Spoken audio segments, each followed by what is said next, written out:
Bienvenidas y bienvenida a este nuevo estudio de la carta del apóstol Pablo a las Gálatas, en donde nos tomamos un espacio para meditar y estudiar esta porción de la Biblia. Para comenzar el estudio de hoy, las invito a que tengamos un momento de oración. Amado Dios, le damos muchas gracias, Señor, por este día. Gracias por su palabra, por la Biblia, porque usted la ha dejado para nosotras. Gracias, Señor, porque podemos acudir a ella siempre. Gracias también por este tiempo que tenemos de aprender. Señor, le pido que abra nuestros corazones y, Señor, que podamos tener un corazón también sensible a poder escuchar y a poder poner en práctica la palabra, Señor. Le damos gracias por todo, Padre, en el nombre de Cristo Jesús. Amén. Lo primero que vamos a hacer es leer el pasaje a estudiar hoy. Hoy día corresponde ver Gálatas capítulo 1, versículos del 11 al 24. Bien, vamos a empezar leyendo. Leo para ustedes. Dice: Mas os hago saber, hermanos, que el evangelio anunciado por mí no es según hombre, pues yo ni lo recibí ni lo aprendí de hombre alguno, sino por revelación de Jesucristo. Porque ya habéis oído acerca de mi conducta en otro tiempo en el judaísmo, que perseguía sobremanera la iglesia de Dios y la asolaba. Y en el judaísmo aventajaba a muchos de mis contemporáneos en mi nación, siendo mucho más celoso de las tradiciones de mis padres. Pero cuando agrado a Dios, que me apartó desde el vientre de mi madre y me llamó por su gracia, revelar a su Hijo en mí, para que yo le predicase entre los gentiles, no consulté enseguida con carne y sangre, ni subí a Jerusalén a los que eran apóstoles antes que yo, sino que fui a Arabia y volví de nuevo a Damasco. Después, pasado 3 años, subí a Jerusalén para ver a Pedro, y permanecí con él 15 días, pero no vi a ningún otro de los apóstoles, sino a Jacobo, el hermano del Señor. En esto que os escribo, he aquí delante de Dios que no miento, pues fui a las regiones de Siria y de Cilicia, y no era conocido de vista a las iglesias de Judea, que eran en Cristo. Solamente oían decir: aquel que en otro tiempo nos perseguía, ahora predica la fe que en otro tiempo asolaba, y glorificaban a Dios en mí. Bien, comencemos con los versículos 11 y 12. Dice: Mas os hago saber, hermanos, que el evangelio anunciado por mí no es según hombre, pues yo ni lo recibí ni lo aprendí de hombre alguno, sino por revelación de Jesucristo. Bueno, acá podemos apreciar varias cosas. Lo primero, el evangelio es confiable. ¿Por qué? Porque es revelación del Señor Jesucristo. ¿Qué quiere decir revelación? ¿Qué significa? Bueno, revelación es darse a conocer, es una manifestación, es algo que antes era desconocido y oculto, ahora es descubierto. Estos son algunos conceptos de revelación bíblica y con respecto a este pasaje en específico. Ahora, ¿cómo podemos ver que Jesús se reveló al apóstol Pablo? Bueno, acompáñenme al libro de Hechos 9, del 3 al 5. Busquemos Hechos 9, del 3 al 5. Dice así: Mas yendo por el camino, aconteció que al llegar cerca de Damasco, repentinamente le rodeó un resplandor de luz del cielo, y cayendo en tierra, oyó una voz que le decía: Saulo, Saulo, ¿por qué me persigues? Él dijo: ¿Quién eres, Señor?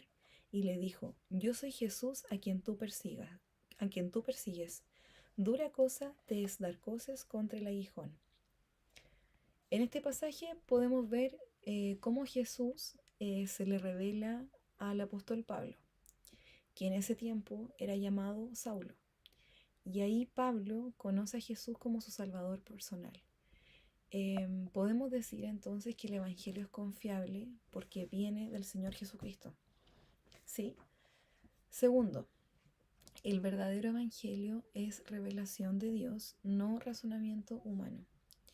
Porque el verdadero evangelio no se trata de nuestro esfuerzo mental de entender a Dios, sino que es el esfuerzo de Dios en Cristo Jesús para inclinarse a nosotras, humanas, y comunicarse con nosotros.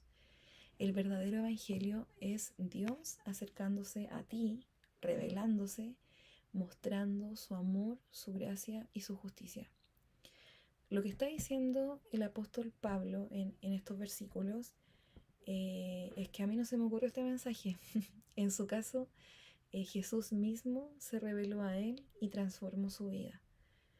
Porque el razonamiento humano no cambia la vida de nadie. No cambia a nadie.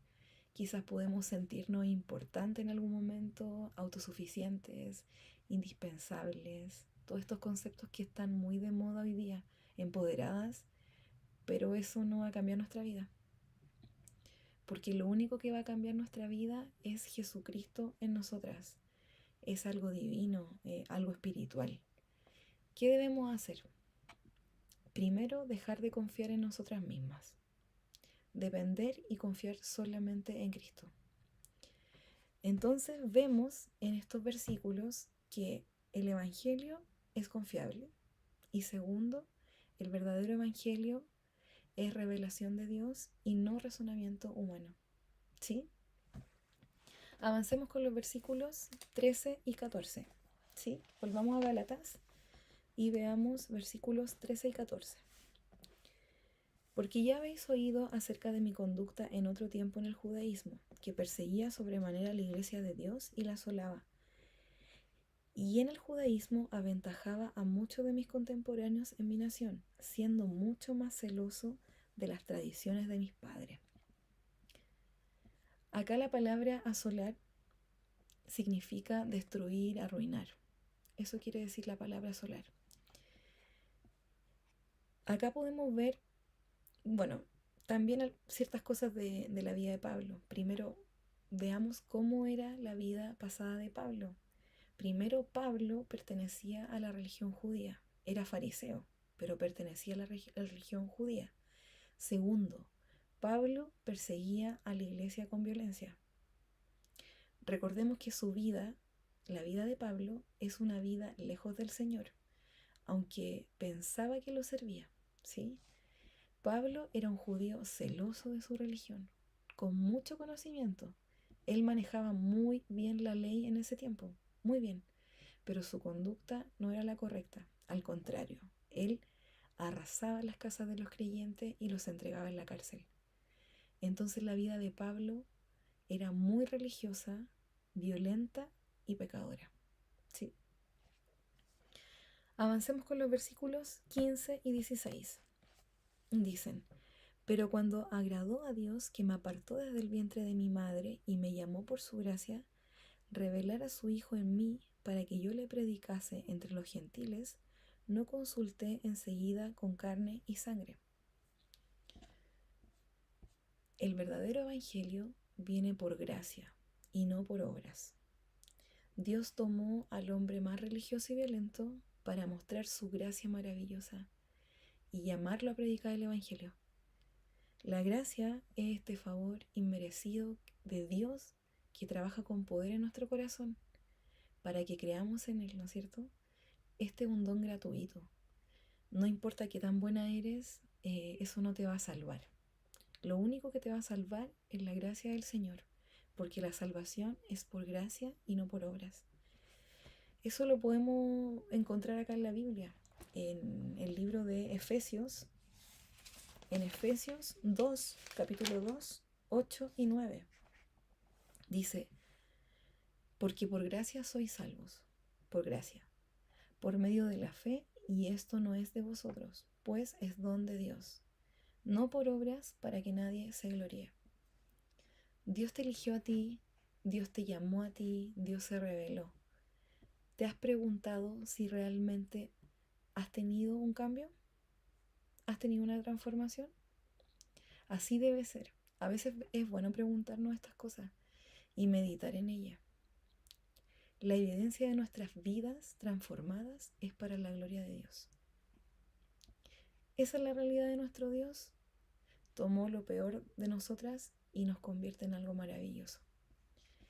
El llamado de Pablo a ser apóstol, como la fe de todo creyente, es el resultado de la gracia, ¿sí? Incluso antes del nacimiento, y por lo tanto antes de que nosotras pudiéramos hacer cualquier cosa, sea buena o mala. El llamado de Dios es un don gratuito, un favor inmerecido. Pablo fue llamado a predicar el Evangelio a los gentiles, aunque también predicó a los de su propio pueblo, cumplió su llamado. Timothy Keller, en su libro La Predicación, dice: predicar a Cristo siempre es la única manera de ayudar realmente a las personas a cambiar desde el interior. Lo repito, dice: predicar a Cristo siempre es la única manera de ayudar realmente a las personas a cambiar desde el interior. Y eso es muy cierto. El Evangelio es entregar una buena noticia, una buena nueva, que las personas se arrepientan, ¿sí? Y que sigan a Cristo, pero deben tener un cambio, pero un cambio desde el interior. Es como la evidencia de la conversión, ¿sí? Bueno, continuemos con los versículos 17 al 22. Volvamos a Gálatas. 17 al 22 dice: ni subí a Jerusalén a los que eran apóstoles antes que yo, sino que fui a Arabia y volví de nuevo a Damasco. Después, pasado 3 años, subí a Jerusalén para ver a Pedro, y permanecí con él 15 días. Pero no vi a ningún otro de los apóstoles, sino a Jacobo, el hermano del Señor. En esto que os escribo, he aquí delante de Dios que no miento.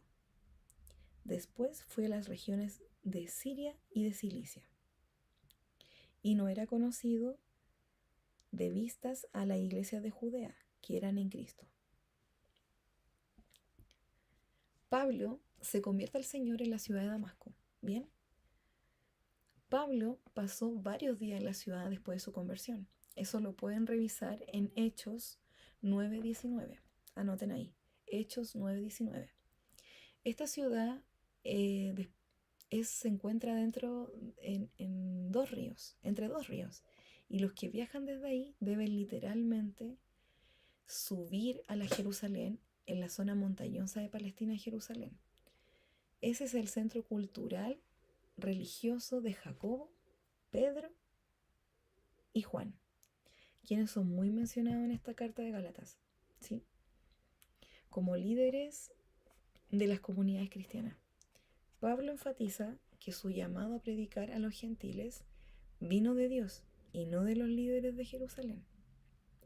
Luego pasan 3 años después de la conversión de Pablo y entonces comienza el primer viaje misionero de Pablo. Eso lo pueden revisar en Hechos 9 del 26 al 30, ¿sí? Pablo conoce a Pedro y está con él 15 días. Y es muy probable que hayan conversado acerca de las enseñanzas de Jesús. Luego conoce a Jacobo, el hermano de Jesús. ¿Quién es este Jacobo? Bueno, es este Jacobo que aparece acá en Juan 7:5, el que no creía al principio, pero después él sobresale por ser un reconocido líder también. Eso lo pueden revisar también en Hechos 12:17, en Hechos 15 del 13 al 21 y en Hechos 21 del 18 al 26. Luego de eso, Pablo se va a las regiones de Siria y de Cilicia y ahí es conocido en las iglesias de Judea, ¿sí? Aquí pasan varias cosas. Entonces, con detención se puede leer todo lo que Pablo hace el primer tiempo que conoce al Señor, ¿sí? Avanzamos y terminamos con los versículos 23 y 24, que me encantan. Dicen: solamente oían decir, aquel que en otro tiempo nos perseguía, ahora predica la fe que en otro tiempo asolaba, y glorificaban a Dios en mí. Yo no sé si se han preguntado, qué fuerte esa palabra, esa frase que dice, el que en otro tiempo nos perseguía, ahora predica la fe. Bueno, ese era el plan de Dios para la vida de Pablo, que las personas de ese tiempo vieran cómo él cómo puede ser el ahora creyente. Él odiaba a los cristianos, los perseguía, los enviaba a la cárcel. Bueno, Pablo fue transformado, porque la gracia y el Evangelio de Dios tiene poder para transformar al más pecador, y en este caso al más religioso, que es Pablo. Bueno, hermana, pídele al Señor que use tu vida para la alabanza de su gloria. Tenemos una nueva naturaleza en Cristo, ha sido transformada. Entonces, preguntas, ¿muestro que tengo esa nueva vida en Cristo? ¿Cómo me comporto en mi casa, con mi esposo, mis hijos, mis hijas, en el trabajo, con mis vecinos, con mis actitudes, formas, o simplemente cómo respondo ante ciertos temas o algo que me preguntan? ¿Es fácil comportarse de una manera adecuada cuando vamos a la iglesia? Es simple eso, es fácil, pero en mi vida privada, en mi vida de la semana, ¿cómo me comporto? ¿Me comporto como una persona que ha sido transformada por el Señor? Bueno, hermana, quisiera dejar algunas preguntas aquí. Solamente son dos y usted las puede responder si quiere terminando este estudio o dentro de la semana. Pregunta número 1. ¿Agradezco a diario la gracia del Señor? ¿Cómo? ¿Sí? ¿Agradezco? Sí, no. ¿Cómo lo hago? Pregunta número 2. ¿Cómo muestro con mis actos, actitudes, que he sido transformada por Cristo? Y ahí se puede extender, ¿sí? Puede anotar muchas cosas. Bueno, hermana, hemos terminado el estudio de hoy, así que la invito a que tengamos un momento de oración. Bien. Amado Dios, Señor, le damos muchas gracias por su palabra, porque su palabra es viva, eficaz, Señor. Gracias porque nos transforma la palabra del Señor. Gracias, Señor, también porque su gracia es inmerecida, Señor. Gracias por habernos rescatado, por habernos perdonado y porque hoy día podemos llamarnos, Señor, hijas suyas. Damos gracias por este día, Señor. Le pido que pueda bendecir a mis hermanas y que ellas también puedan cada día crecer en su palabra, así como también yo he crecido en este tiempo, Señor, de estudio de su palabra. Le damos muchas gracias, Señor, por este tiempo que hemos pasado y le agradezco por todo lo bueno que usted siempre es con nosotras. Damos gracias por todo, Señor, en el nombre de Cristo Jesús. Amén. Bueno, hermanas, las invito a que puedan seguir estos estudios bíblicos, mediten en la palabra del Señor y puedan crecer en ella cada día. Un abrazo y que tengan una muy linda semana. Adiós.